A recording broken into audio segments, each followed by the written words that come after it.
Join us at India's most prestigious Halal event, the KwaZulu-Natal Trade and Investment Indaba, focusing on the halal industry in partnership with World Halal Day from the 22nd to the 24th of March 2022 at the Durban International Convention Center, South Africa. The event focuses on networking of the highest quality investors worldwide to understand the fundamental and growth aspects of industries to be open for executing of the highest promising opportunities in business. The event includes a trade and investment conference, an exhibition, B2B engagements, sector-focused meetings, investors meet and excellence awards. The Indaba in KwaZulu-Natal provides a lever to draw potential investors to the province and to experience a first-hand interaction with the province and its offerings. This exclusive event expects international speakers, exhibitors from more than 35 countries worldwide, and many other virtual attendees. The KwaZulu-Natal event will pave the way for the halal industry and provide a gateway to the rest of the African continent.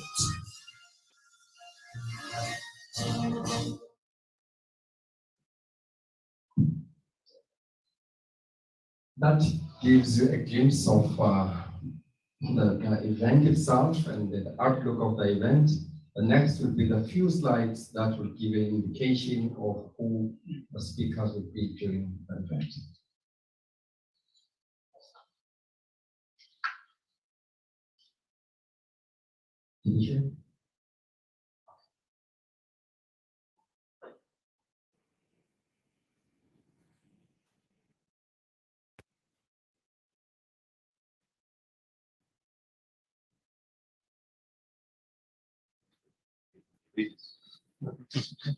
No, I think the online people get that.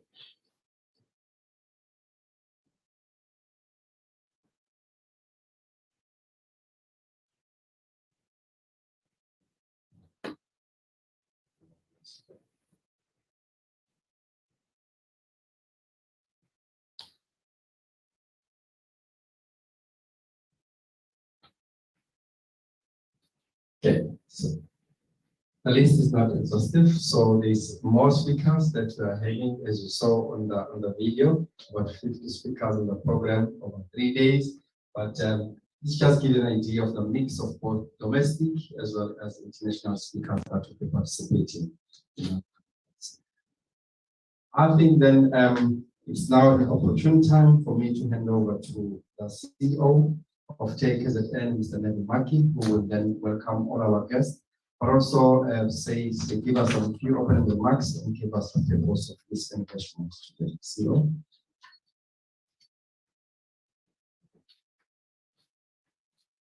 Thank you, Program Director.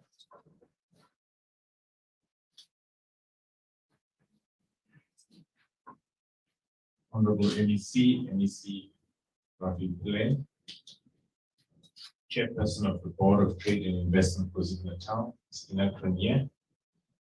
I've got two bosses here, so I'm going to behave. Mr. Mohammed Jina, the Chairman of United World Halal Development. Mr. Ibrahim Patel, representing Magella Management, but former President of the Minara Chamber. Ladies and gentlemen, members of the media, good afternoon. My role is not to give you a speech, but I need to say a few words. I just want to, first of all, say thank you to Mr. Ibrahim Patel, who really was the source behind our thinking around halal. I think it was in 2015 or 2014, where Mr. Patel approached not only ourselves, but also the government of KwaZulu-Natal, indicating the sector called the halal sector and the halal market, and its importance and how important the sector is for growth and development, and how it could be a sector that can assist in the growth of companies in particular, medium-sized companies and small companies that can tap into this market to grow exponentially. As a result of that, as a province, we were then championed and tasked to conduct a feasibility study for the sector. And with that, with it being a relatively young market segment, the Islamic economy already occupies its own extraordinary niche in the global economic system. The world has noticed how resilient the segment performed in the past financial downturns and witnessed its rapid growth in comparison to traditional economic markets throughout the last 2 decades. Today, there should be no doubt that the Islamic economy or the Halal economy will remain a very attractive segment for years to come, given the growing world Muslim population, with evolving lifestyle preferences, choosing more healthy, ethical, and sustainable goods. And thus indicate that the consumption of halal products does not mean that you have to be Muslim. But the halal products are then produced in an ethical way, in a sustainable manner. Our region of KwaZulu-Natal has a great opportunity to expand our products into the Islamic economy, to gain market share in the world of halal products, in particular food, goods, cosmetics, clothing, etc. Through our well-established connections within our country and in the neighboring countries, our aim is to commence marketing and aggressive support for companies into the African continent as a start, but eventually to migrate into tapping into the bigger market, which is the ASEAN market, as well as the Middle East market. Notwithstanding the fact that there's a huge halal sector within the European Union, which we also would want to tap into. As Trade and Investment KwaZulu-Natal, we are excited to be partners with World Halal, United World Halal Development in bringing World Halal Day to KwaZulu-Natal as part of our annual investment, KwaZulu-Natal investment in Indaba. Our last investment in Indaba focused on the Aerotropolis. In this instance, we are now going to aggressively market the halal sector and move towards halal tourism and ensuring that our hotels and facilities are ready to welcome the halal sector. I would like to acknowledge Mr. Gina, who has been a partner to us and supporting our initiative. And this partnership is not a once-off partnership, but it's a long-term partnership to realize the development of the sector within KwaZulu-Natal. With these few words, I would like to say thank you and welcome to yourselves, and thank you for joining us this afternoon. Thank you. Thank you, CEO. I think we all now feel welcomed, and then can progress with our program for the day. Next, then on the program is a message of support from Mr. Mohammed Gina, who is the founder and chairman of United World Halal Development.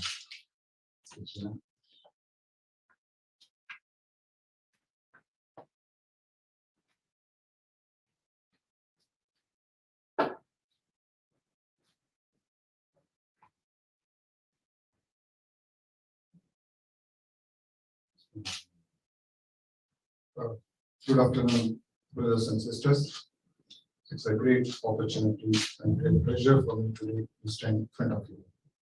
I would like to sincerely extend my sincere thanks to Mr. Neville and his management team, and Honorable MEC, and Mr. Patel, and the entire crew members of KwaZulu-Natal team, and Mr. Shelley and other media members. Thank you once again, giving us a great opportunity to showcase today Durban as a place to gateway to the African region. So we are not here today to just develop as a country. We are focusing South Africa is going to be gateway for halal industry in the future. As rightly said, Mr. Neville said rightly, this partnership is not going to be end with World Halal Day.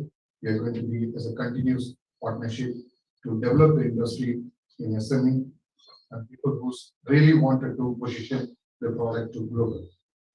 And we assure you that we have done World Halal Day in the past 8 edition. This is the 9th edition we are doing it.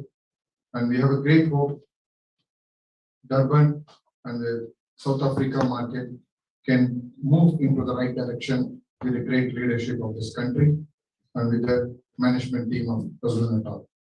2020, we have been World Halal Day in Durban. Due to the COVID, we have postponed almost 2 years. So I think there is a great opportunity for African product, especially with South African product, can go into the global market. Every year, the halal industry has grown $6.8 trillion market, and every year it's increasing 20 to 25% annual growth. And where South African product, it has a quality in that product. So this product can go into the global market, ASEAN, Central Asia, African market, also with European market. There's a huge potential opportunity for food, cosmetic, pharmaceutical, and banking industry, financial industry. So this event is bringing a lot of attention to global. And after World Halal Day event, we are continuously monitoring with you shoulder to shoulder. We are helping you with all the necessary help, global expertise market, and we will develop this industry into the international standard. Thank you very much once again, giving us a great opportunity. And we are welcoming all the business partners, entrepreneurs, and manufacturers can join hand with us to bring this product to global market. Thank you very much.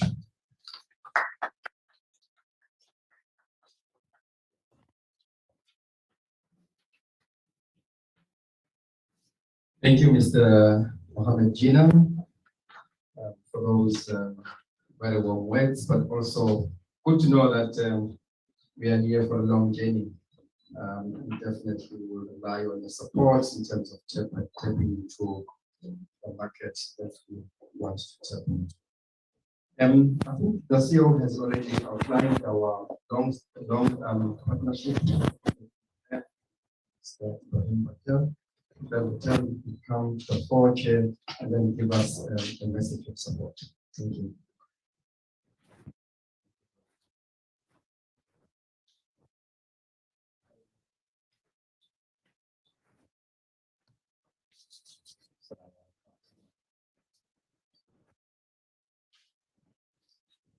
NEC for Economic Development, Tourism, KZN Ministry of Agriculture, Chairperson of TIKZN, Ms. Ina Konya, CEO of TIKZN, Steve, Program Director, members of the press. As Neville had pointed out, that today marks the culmination of a very long journey, starting with trying to convince the provincial government of KwaZulu-Natal and especially the merits of the halal industry. The global halal sector, as Mr. Jina pointed out, worth $6.3 trillion US growing. And ladies and gentlemen, halal is not about food. As Neville pointed out, consuming halal doesn't make you Muslim, and you don't need to be Muslim to consume halal. But the halal industry encompasses food, finance, economics, tourism, media, the fashion industry, and the creative industry. It dovetails into the economic development plan that the KwaZulu-Natal government has produced as the economic recovery of the province. And in encompassing these different sectors, gives us as the province the opportunity to enter into a global market. When we consider that the global halal food demand does not come just from the Muslim community, but it also comes from those that are wanting to consume foods that are produced in an ethical and transparent manner. Halal gives you the confidence that the food that you are eating has the right ingredients in it. So if you are vegan, you would also be considering the ingredients that are in your food. Halal gives you that confidence. People who are health conscious are now considering the halal market as well. So it doesn't just pertain to the Muslim consumer, but rather to the health-conscious consumer. And the greatest growth is coming from health-conscious consumers in the United States and in China. So it gives us the opportunity to extract value in the production chain that we have in the province, to dovetail into the strategies that we have in expanding into the global market, especially, as Neville pointed out, into the African continent through the Africa Free Trade Agreement. We are well positioned as KZN to enter into this market. As members of the media, you'll be glad to know that within media space itself, the highest grossing drama series on Netflix in the last 2 years was a Turkish drama called Etugo, which is translated into 17 different languages because of the demand. It now became the highest watched or the most watched epic drama series in South Africa, in Pakistan, in the Middle East, even in places like Malaysia, Indonesia. And it came out of the concept of having a drama series that pertains to the Muslim community, but showing morals and values. So it doesn't just cover the food sector or the fashion sector, but it's an encompassing lifestyle. So with those few words, I am pleased that the World Halal Day is taking place in KZN this year, and we would wish success. And I'm certain that, as Neville pointed out, the journey is a long forward-going journey. And MEC, I must say that TIKZN has provided a great deal of support to the initiative, and they put a lot of weight behind it. So well done to TIKZN. Thank you, MEC, for your continued support, and thank you to the members of the press for being here today.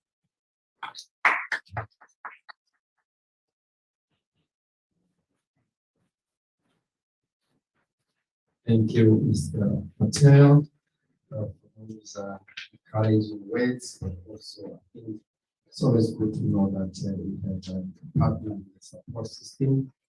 Experience and exposure on this sector. But now I'd like to call our Honorable DC to get up the stage to give us an address. DC.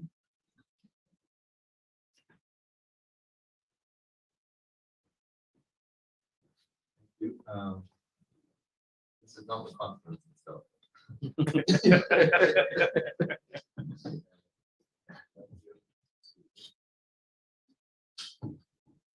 Program Director, recognize my colleague and long-standing comrade, Ina Cronje, who is the chairperson of the Board for Trade and Investment.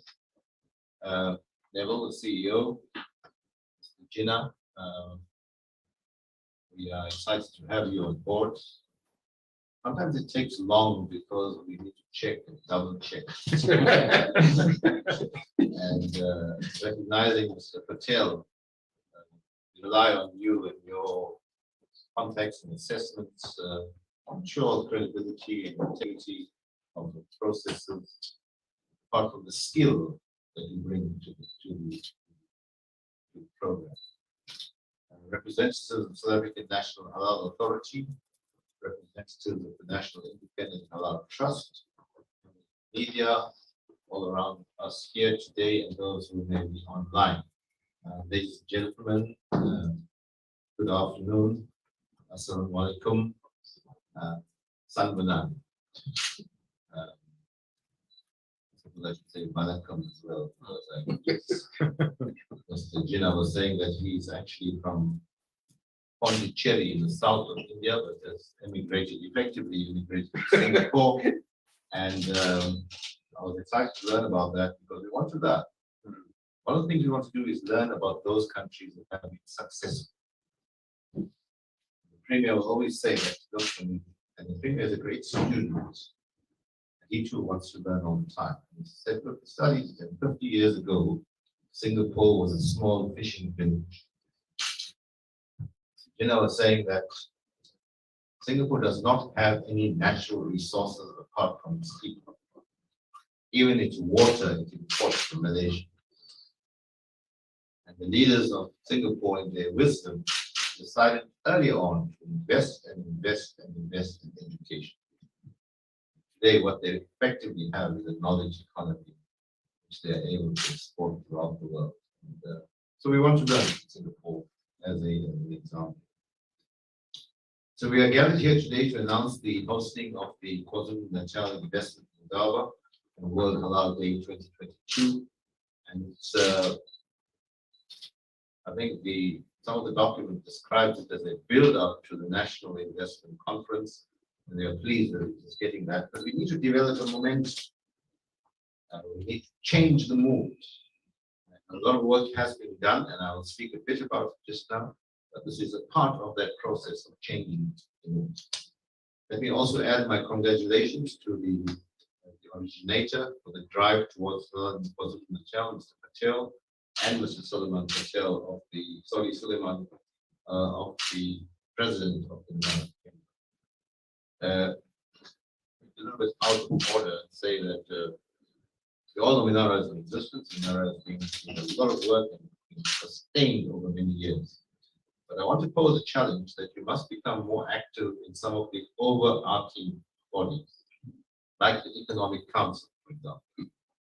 The organized business is there. I'm saying that labor is there, civil society is there, and government is there.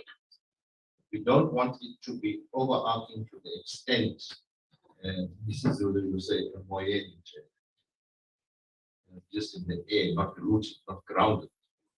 And so we want to deepen the representation that's there. And where I'm sitting, and Nara has an important role to play.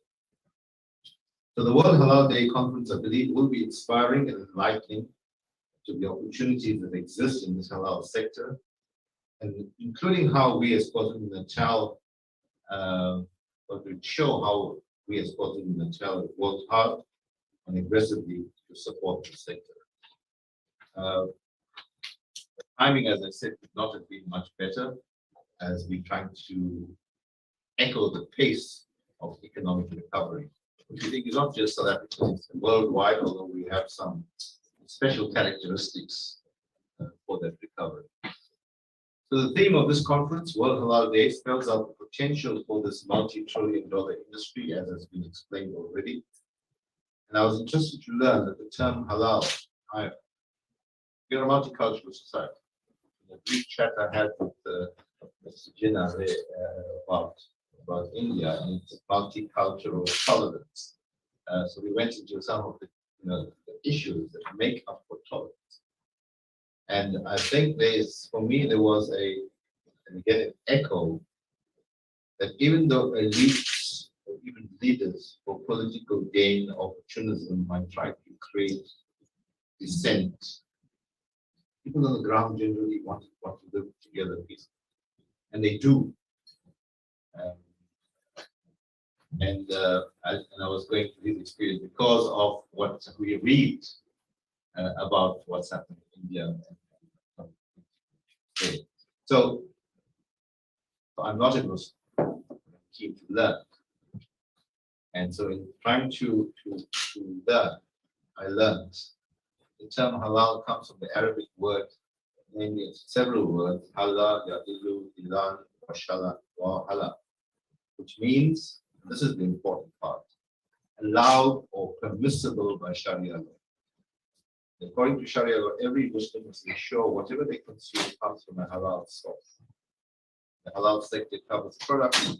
And this is important because I just want to repeat this point that Neville made. You don't have to be halal to consume halal. I want to be very clear that for us, backing this program, you don't have to be Muslim to be involved in the production of our products. That's very critical for us growing our income. So the halal sector covers products and services encompassing all the business operations like packaging, marketing, manufacturing, logistics, maintenance, slaughtering, and etc. So the initiative was taken through Trade and Investment KwaZulu-Natal, and I think media, you must, they're an entity that is accountable to the department, but Ina, Neville, Tischler, and the team are doing some excellent work in marketing the province and creating economic activities. Let me punt for you that the media should recognize your work. Sometimes we claim success with political heads, and the real work, the engine work is achieved by this team in our narrow land. So this initiative was taken through trade and investment to develop the sector further and to ensure that we're in a position adequately to compete adequately, not to be a passenger on the way. And we certainly don't want to just be consumers.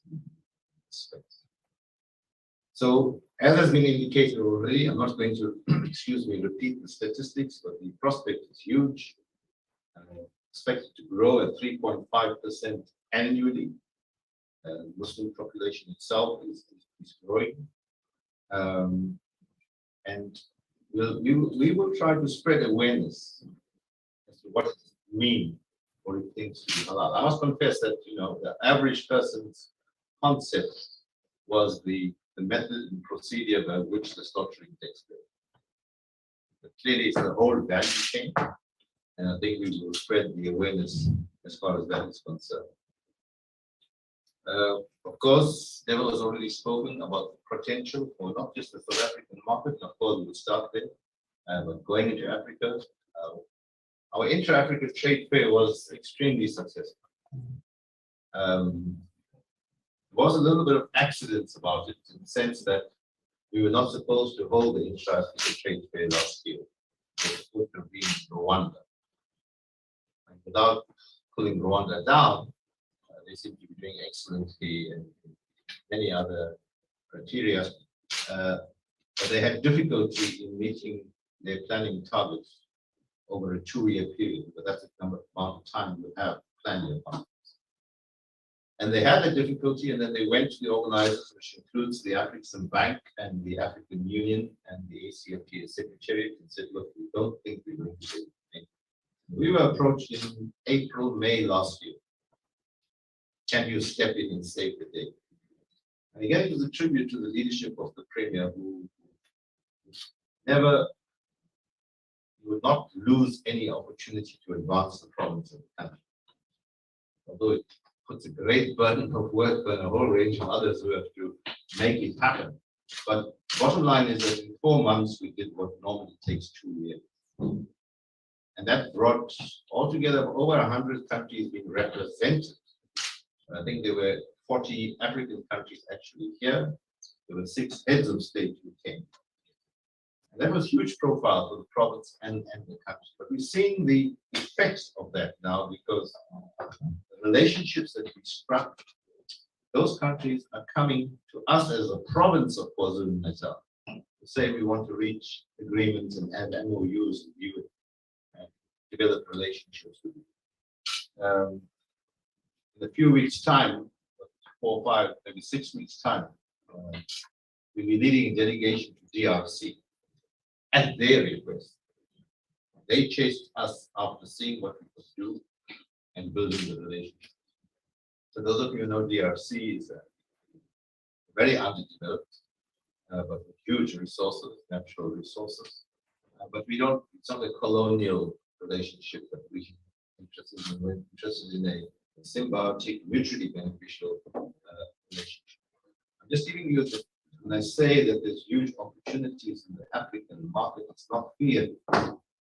Relationships have been built, doors have been opened, we are going to be physically there. And so organized business, and we want to stretch the opportunities down. I'll speak a bit about that in a little bit. Let me also say that this is not some ad hoc initiative, as much as it's taken 2 years. It's squarely located within our economic recovery plan. And we want to be upfront about this. We want the media to convey it. Damage of COVID-19, nationally, internationally, is clear. We are also clear about the damage that was done by the unrest in July. We believe we have defeated those elements or forces who are responsible. Whenever we meet investors, we explain. And we explain the work that we are doing to ensure that that does not happen again.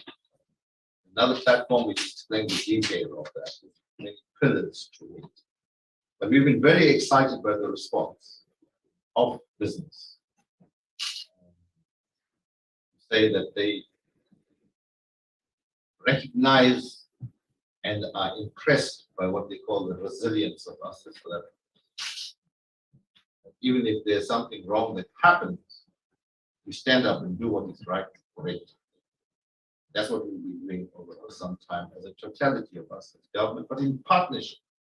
But you can't do it in isolation. In partnership with government, in partnership with labor, in partnership with civil society, in partnership with our people on the ground. So when we've broken up our economy into 14 sectors, whether it's the automotive sector is a key sector, whether it's tourism, agriculture, the oceans economy is something we want to really expand and explore. We're having tailor-made responses to each of the needs of each of those sectors. This morning I attended something called Kwande Fest. That is responding to the creative, you spoke about it, the creative industry. It's not just the arts and dance and song, but also fashion, other aspects of it. And it's amazing the talent that we have, including film, which you spoke about as well. At the IATF, Intra-Africa Trade Fair, we had people from Nigeria, Nollywood, and they'll be very competitive, very competitive. But we are quite advanced as well. And we've got some beautiful products as a South African film industry. And our KZN Film Commission has been doing very good work as far as that is concerned. So that all of it becomes part of the package of opportunities that we are seeking to exploit in the interest of our people as a whole. So in conclusion, let me say that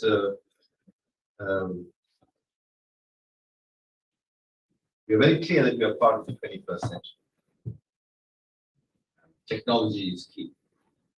We're not up there with it, and we're going to be left behind. So when we look at our young people, they take to technology like dust to water. I mean, I look at Ibrahim's beard and my hair, and some of you don't have any.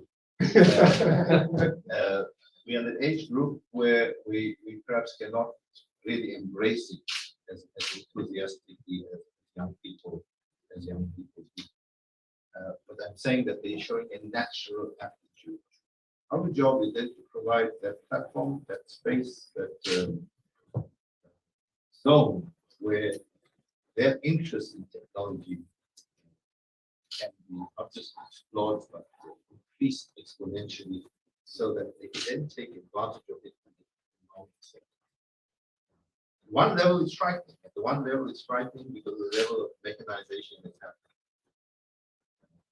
I was traveling through Bergville the other day. That's from the M2 now, traveling westward towards the actual Drakensberg Mountains. On the way, you pass through these massive farms. All these massive farms have massive machines. And the truth is that probably 20 years ago, a farm of that size would have been employing 300 people. Now employing 20 people or 3 more, including drones and other sorts of things. So when we start to engage with this economy, even in the Halal sector, which is diverse and beyond just food, that's another aspect. South Africa, to understand, we have to be competitive.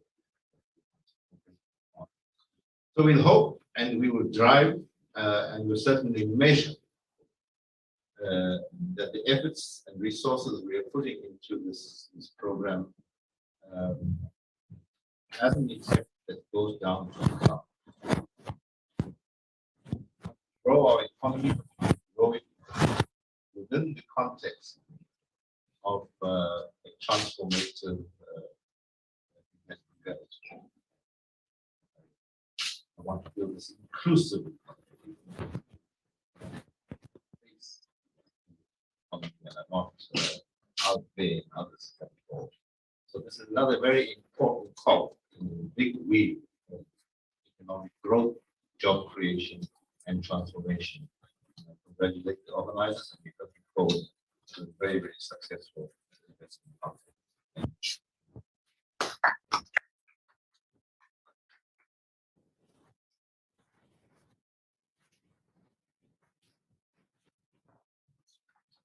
Thank you, Honorable MEC, for the address. I think MEC touched on all the points in terms of the reason why you have partnered with United World Development.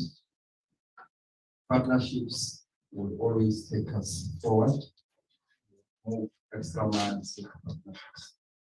I think the most important point also is around transformation, inclusive economy, and also benefiting the people on the ground. And using this sector, ensuring that the sector filters through and support people on the ground in terms of job creation. And I think this is exactly the purpose for this conference. Attract investments, produce, create jobs, and then grow and grow.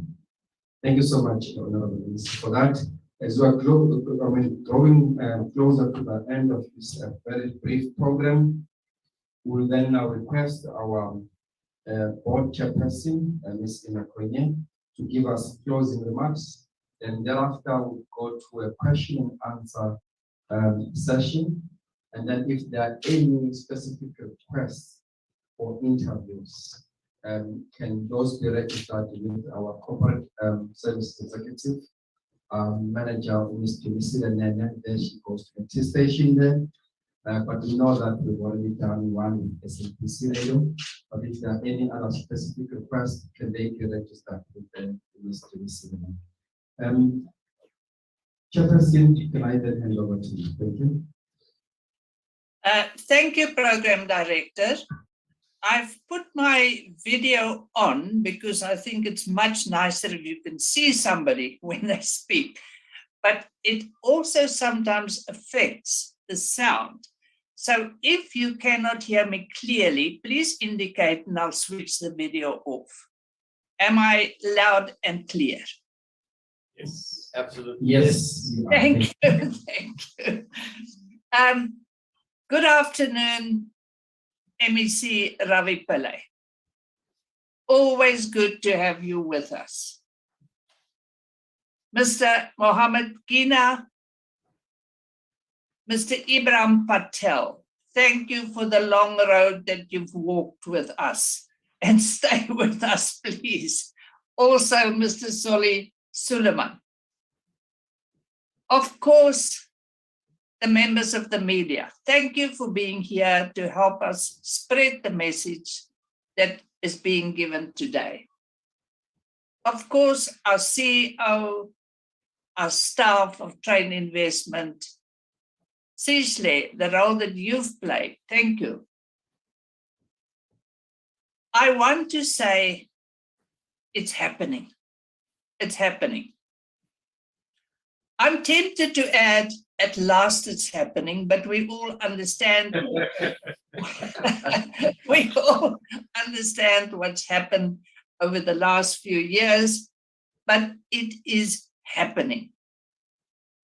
Now, the halal sector is hugely important. So many opportunities. So many possibilities in the halal sector. It bears repeating that the halal industry is not just about food and beverages. The halal industry reaches very widely. Cosmetics. I mean, most people don't think of cosmetics when you talk about the halal industry. Lifestyle, theater, drama, entertainment. Of course, fashion. Which woman is not interested in fashion? Logistics services. It doesn't readily come to mind when you say halal, but it's there.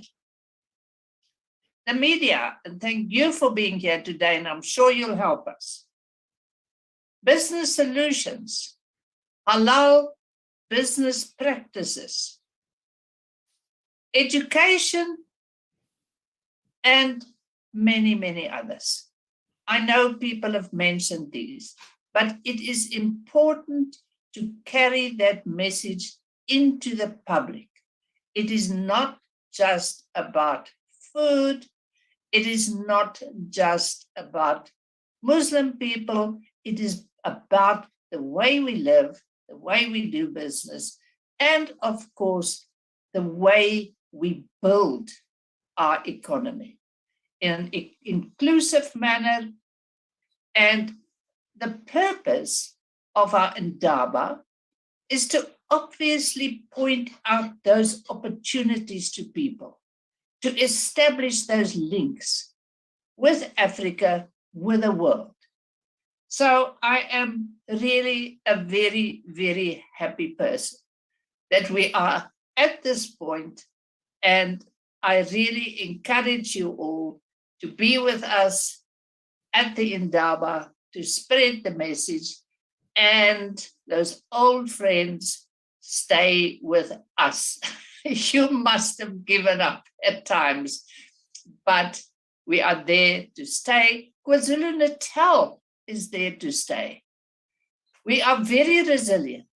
We land on our feet, and we will make sure that we make our province great, that we make our country great. Thank you so much, and let us carry on with the good work. And our friends in the media, our friends in business, our friends in leadership, thank you very much. I think then, Sishle, Program Director, I hand back to you for the question and answer session. Thank you very, very much. Thank you, Board Chairperson, for those closing remarks. Thank you so much for encouraging participation and presence in our conference on the 22nd to the 24th of March at Durban. I must say that our numbers, our target was, but our target remains 250 people physical. We are sitting as of like a few minutes back at 488 as a number. And we have taken a decision that we will close the physical registration by 10 o'clock tomorrow, and then allow for virtual participation registration to carry on, because we think that by tomorrow we'll be hitting over 550 registered people physical, whilst we're taking it to a good number. So we're really looking forward to the participation of the participants that have registered, especially those that will also be joining us virtually. Now we are getting to the next session of this particular program, which is question and answer. We know why we are here, is about announcement of a conference. We know where it is, we know the dates, we know who we are targeting them, and the ultimate goal of this particular conference that will take place next week. Can I now hand over and give, and I can check if there are any hands from the media and questions. Just introduce yourself, your name, the media house you come from, and then indicate the question, to brief in the question, indicate who you are addressing the question to in that particular order. Okay. Was it all clear? There must be something somewhere. Yes, okay, noted, sir. Thank you. Thank you. My name is Simon Zamini from the Daily News. I'm not too sure who this question should go to, but I guess it would go to Trade and Investment KwaZulu-Natal, and then the NEC. I understand that when the speakers were addressing the press briefing, that they spoke about transformation, spoke about an inclusive economy. I just want to gauge as to how the organizers have been able to bridge a gap in making sure that, the conference reaches those people in the name of transformation and inclusiveness, given the number of people that the conference is looking to target. So I just want to get like an indication as to how that gap was bridged and how the conference went to the people before it even began, to sort of make sure that the people understand what it's about and what Halal is about. Thank you, that's noted. Any other question?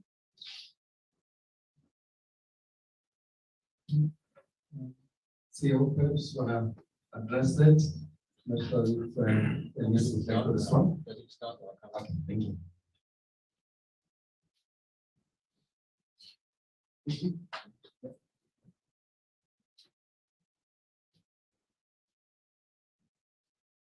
Part of our initiative, the Halal initiative, is to realize transformation. I think as MEC has outlined, you don't have to be Muslim to produce the products.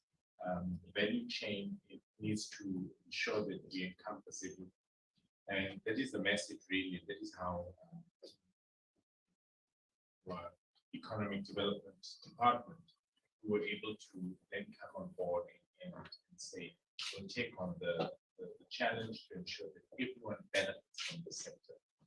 When you produce product, for the product to be certified halal, you need to, of course, work with the agencies like the Sanha, as well as National Halal Trust, which actually does a certification. So that is where the compliance comes in. So, and that is where we've seen an opportunity to develop black industrialists that are able to then support and supply products. As part of the program next week will be also what's called modest fashion.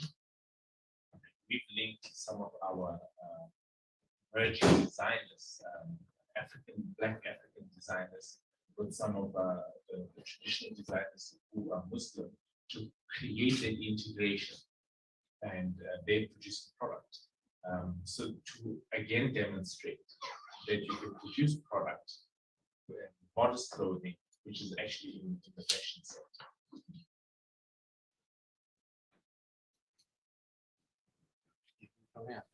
Yep. Only question to answer, not necessarily from the colleague. Yeah.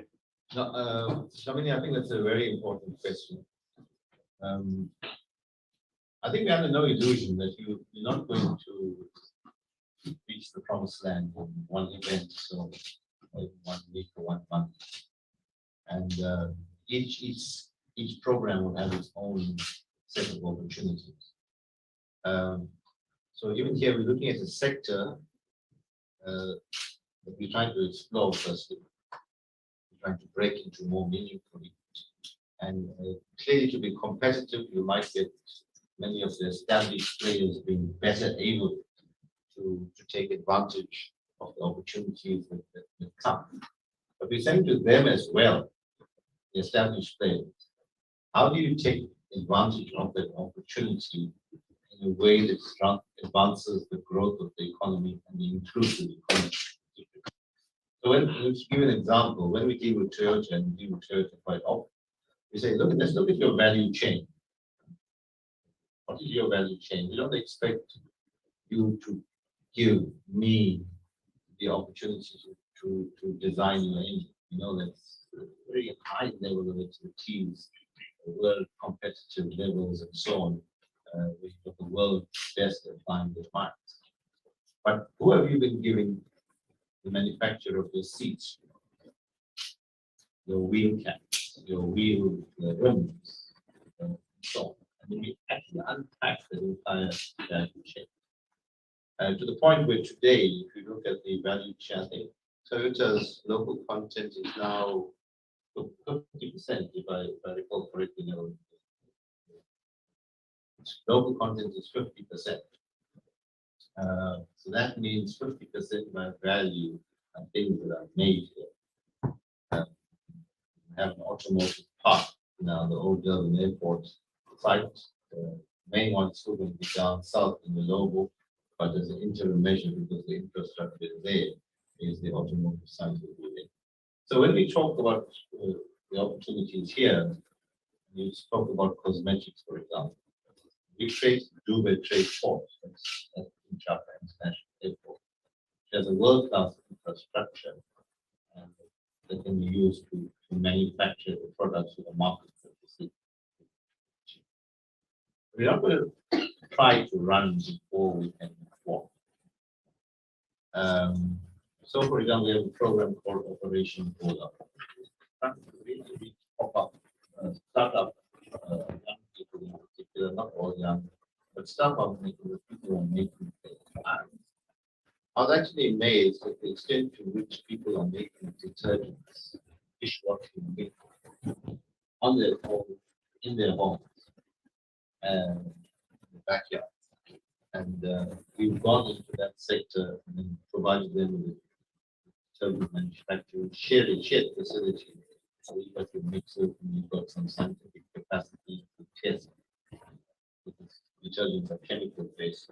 So take some care as to how they are.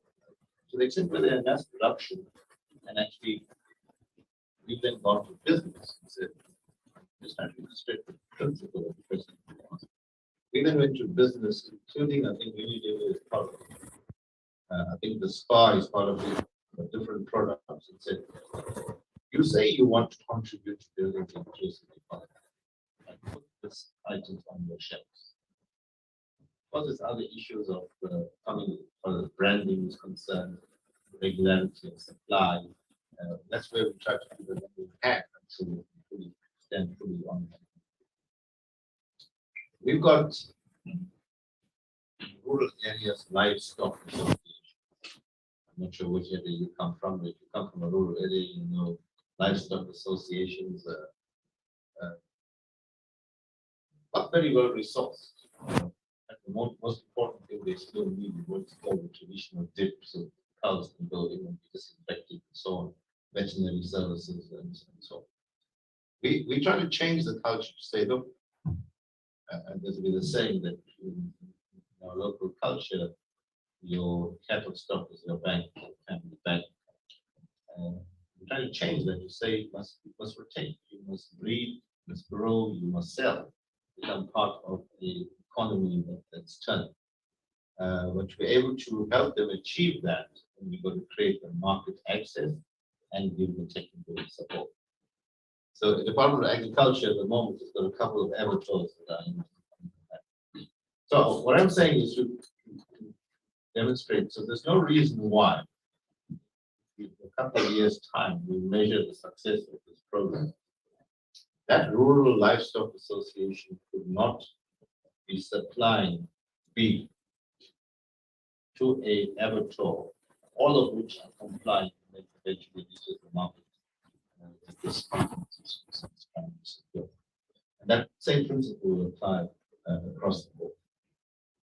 I'm not sure if you implemented yet, Neville, but in our discussion recently, we said we must invite the representatives of NAPCOC, invite the representatives of the township trading associations, invite some newly emerging organizations like the Black Business Federation, so that they get exposed to these opportunities and take it down to the members, and then over time, of course, build capacity and participate more fully in this.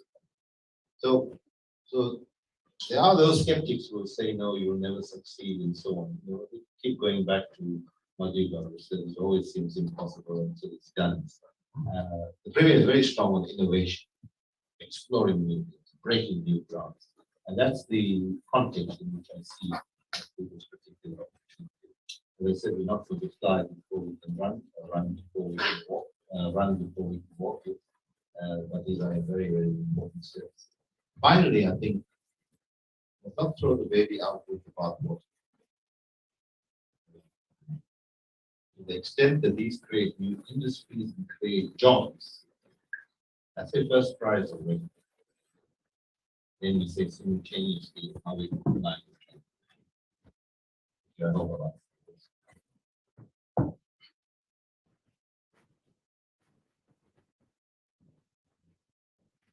Thank you, MC.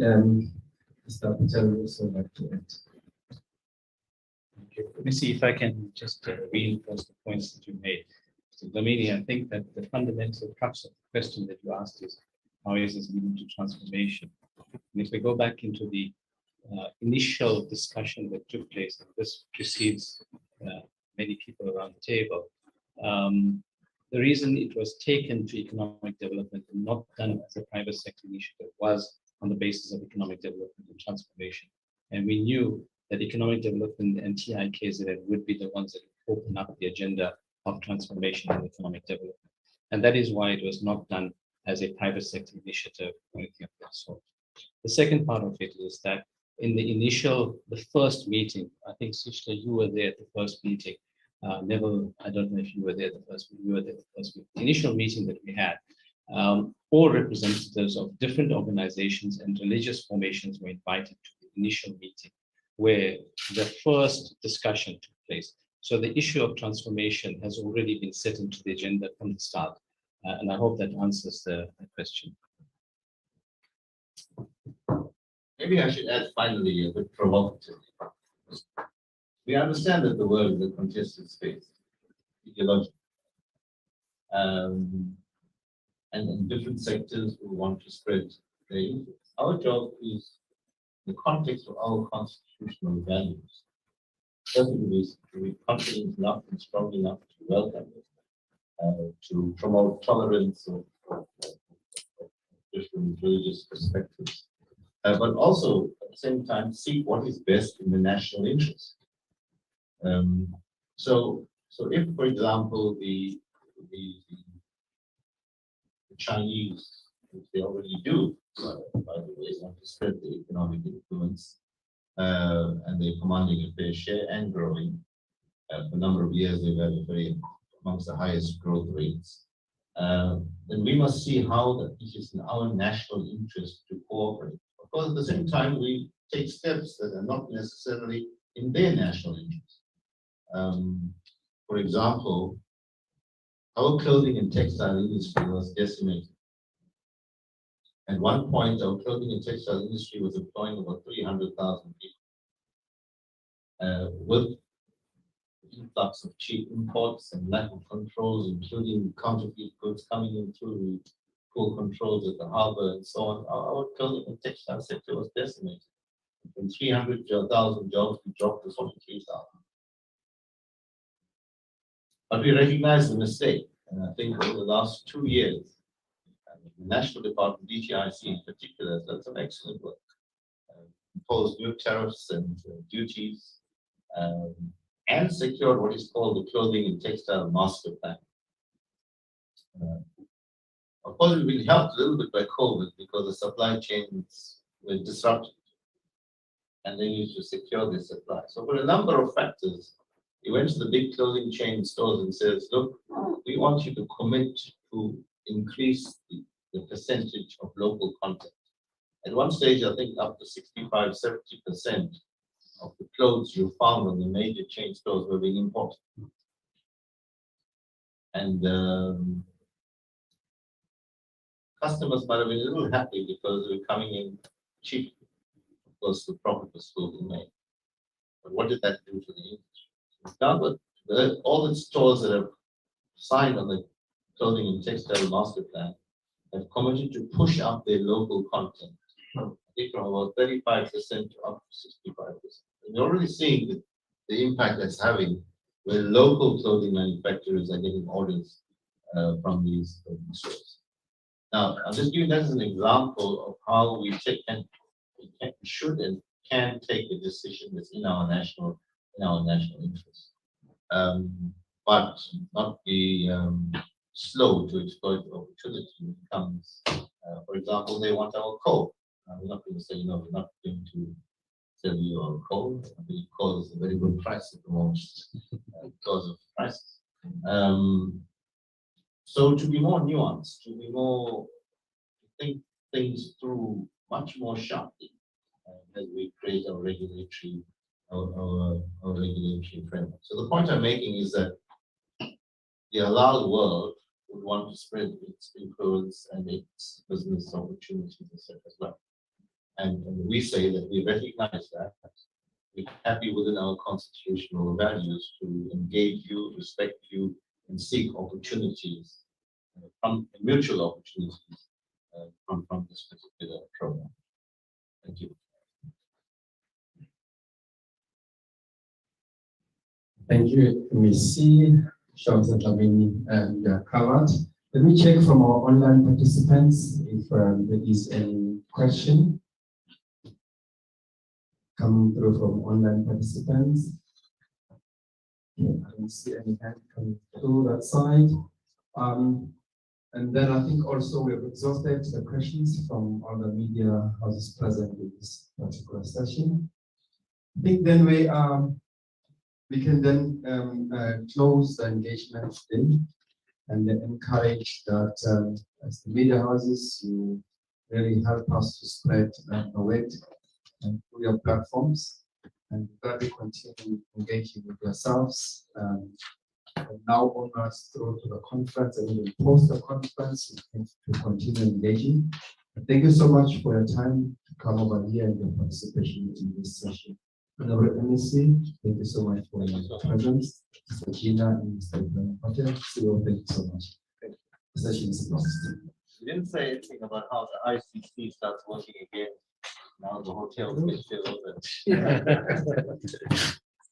Was there a request outside? Sorry? Yes, interview with MEC. Interview the MEC, okay? And you're from which SABC Radio News. SABC Radio News, okay. That's fine. Yes, yes. That side, please. Any other request? Yes, sir. A group photo. We'll do this side. So let's do a group photo first, and then individual interviews. Okay, thank you. Thank you, everybody. MEC, CEO, Cisle, all our staff. Thank you very much for a very productive session. We need you for the group. Sorry? We need you for the group photo. Will it do? I will try to teletransport myself. Bye-bye, everybody. Thank you, bye-bye, everybody. Session closed.